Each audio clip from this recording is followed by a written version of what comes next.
Now question number 7.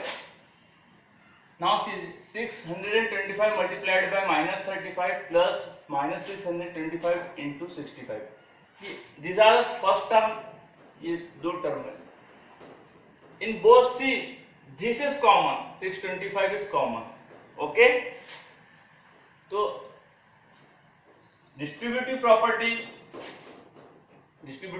क्या होती है? a multiplied by b plus a multiplied by c. अगर ऐसा है आपके पास, ओके, तो आप इस तरह से लिख सकते हो. a दोनों में कॉमन है तो a को बाहर निकाल लो आउटसाइड, प्लस यहाँ क्या बच गया b. यहाँ जो भी साइन है, प्लस है माइनस है, यहाँ प्लस. ये किसके हिसाब से हुआ? Distributive property. Okay, distributive property. Clear? In the same way यहां पर ये a मान लो आप, यहां b मान लो, इसे यहां a मान लो और इसे एक नया टर्म c मान लो. ठीक है. नाउ दोनों में a कॉमन है, मतलब 625 is common, equal to minus 625 आपने बाहर निकाल लिया लाइक दिस. उसके बाद यहां क्या बचा? 1 बचेगा, मल्टीप्लाइड बाय यहां माइनस 35, यहां प्लस एज इट इज. यहां आपने 625 बाहर निकाल लिया तो यहां क्या बचेगा? यहां 1 बचा था तो यहां minus 1. Here it is minus 1. Why minus 1? Because it is minus to 625. This is plus 625. Okay. Now into 65 in multiplication minus 65. ये किसके हिसाब से हुआ? Distributive property. Distributive property. Okay. Now solve inner bracket 625. 1 into minus 35. Minus 35 को 1 से multiply करेंगे तो 35 answer आएगा, लेकिन एक प्लस है एक माइनस है तो माइनस आंसर आएगा.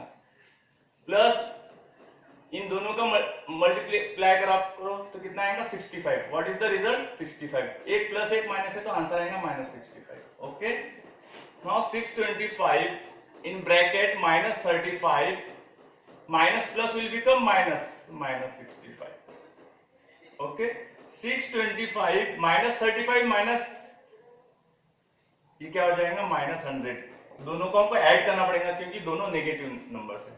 इन दोनों को आप जब मल्टीप्लाई करेंगे तो 625 इतना आंसर आ जाएगा, 00. एक प्लस है एक माइनस है तो minus. So this is the answer. Clear? Now I will explain question number 10. Okay. What is given? 7 1/2. Question number 10 में क्या दिया है? 7 1/2 माइनस 3 5/8. इस तरह से this is a mixed fraction. आपको कन्वर्ट करना है. 7 into 2 14 plus 1 15 divided by 2 minus 3 into 8 24 plus 9 29 divided by 8. Okay. उसके बाद आपका एलसीएम निकालना है इसका, 2 और 8 का.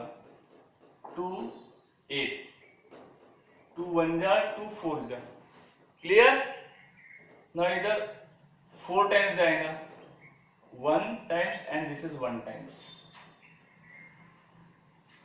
ये दोनों को आपको मल्टीप्लाई करना पड़ेगा. 2 into 4 8. तो एलसीएम कितना आ गया? 8. क्या किया मैंने? दोनों डिनोमिनेटर को यहां लिखा. इसमें कॉमन मल्टी 2 से दोनों नंबर डिवाइड होते हैं तो 2 ये 1 टाइम्स जाएगा, ये 4 टाइम्स जाएगा.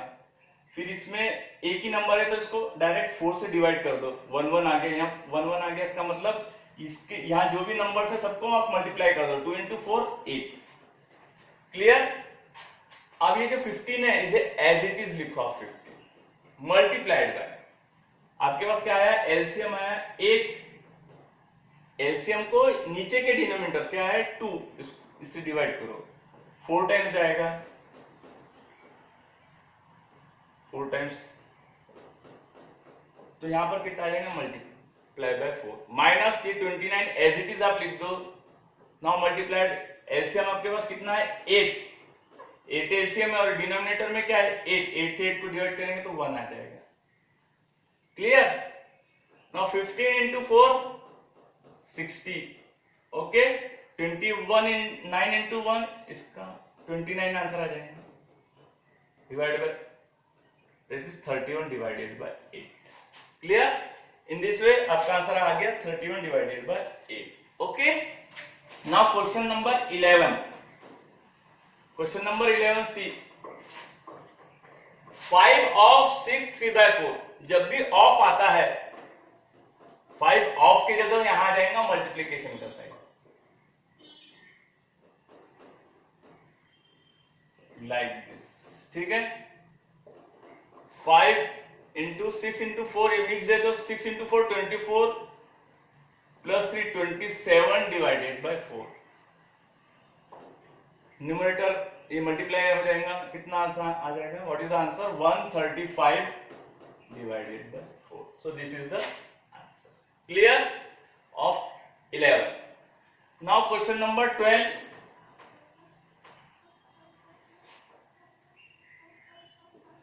4 1/2 मल्टीप्लाइड बाय 3/5। अब इस तरह से मिक्स फ्रैक्शन है आपको, 4 into 2 8 plus 1 9/2 multiplied by 3/5। Numerator का मल्टीप्लिकेशन डिनोमिनेटर का मल्टीप्लिकेशन कर दो, 27 divided by 10। So this is the answer, clear. Now question number 13। 0.07 and 0.007 and 07, which is greater? So this is greater, okay. Why this is greater? If you multiply with 100, ये number को मैं 1000 से 1000 से multiply करता हूं, क्यों? 1 2 3 digit, point के बाद कितने डिजिट है, 1 2 3, इसलिए मैं से 1000 से मल्टीप्लाई करता हूं, ओके। यहां मल्टीप्लाई किया न्यूमरेटर में, तो मुझे डिनोमिनेटर में भी मल्टीप्लाई करना पड़ेगा, ओके। तो आंसर कितना आ जाएगा, जब इसको आप मल्टीप्लाई करेंगे तो 7 डिवाइडेड बाय 1000 और 0.07, इसको आपको कन्वर्ट करना है इस फॉर्म में, तो यहाँ पॉइंट के बाद कितने डिजिट है, 2 है, तो इसको आप 100 से मल्टीप्लाई कर दो, तो आंसर कितना आ जाएगा, 7 डिवाइडेड बाय 100। नाउ सी, जैसे आपके पास कोई भी मान लो 7 मैंगोज है, 7 मैंगोज को आप 100, ये मैंगो है, 7 मैंगोज है, 7 मैंगोज को आप, ये 7 मैंगोज है, इधर भी 7 मैंगोज है, तो ये 7 मैंगोज को आप 1000 पार्ट्स में डिवाइड कर रहे हो और इस 7 मैंगोज को ओनली 100 पार्ट्स में डिवाइड कर रहे हो, तो कौन सा साइज बड़ा होगा, ये वाला। क्यों? क्योंकि सिर्फ 100 टाइम्स ही आपने इसको काटा है, यानी ये 7 मैंगोज पे कितने पार्ट्स किए, सिर्फ 100, और इसके 1000 किए, तो ये पार्ट छोटा होगा, इसलिए ये छोटा है और इसलिए बड़ा है, clear. Now question number 14। 14 is very simple. 3.5 multiplied by 1.2। मैंने क्या बोला था, जब भी आपको इस तरह का मल्टीप्लिकेशन है तो पॉइंट को हटा देना और डायरेक्ट मल्टीप्लाई करना, आंसर आ जाएगा 420। कितना आंसर आएगा, 420, यहाँ 420 लिखो। नाउ काउंट, डेसिमल के बाद इसमें कितने हैं, 1 है, और इसमें कितने 1, डेसिमल के बाद 1 डिजिट है, ये 1 डिजिट है, 2 डिजिट, तो 1 2 काउंट करो यहाँ पे, वेरी सिंपल, इससे अच्छा पॉइंट दे दो। Now question number 15।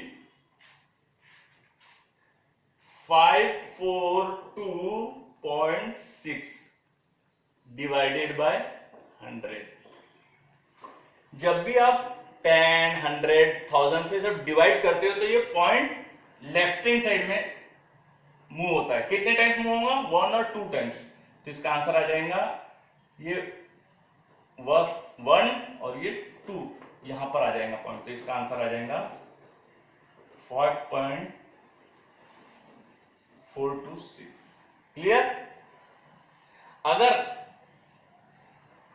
क्वेश्चन आपको ऐसा आता है एग्जाम में 542.6 डिवीजन के जगह अगर मल्टीप्लीकेशन बाय 100 होता तो पॉइंट क्या होता है, ये जो पॉइंट है राइट हैंड साइड में मूव होता है।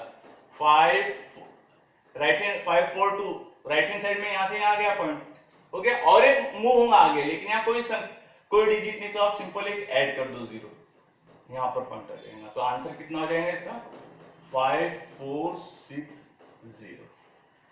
इन this way. Clear? That's all.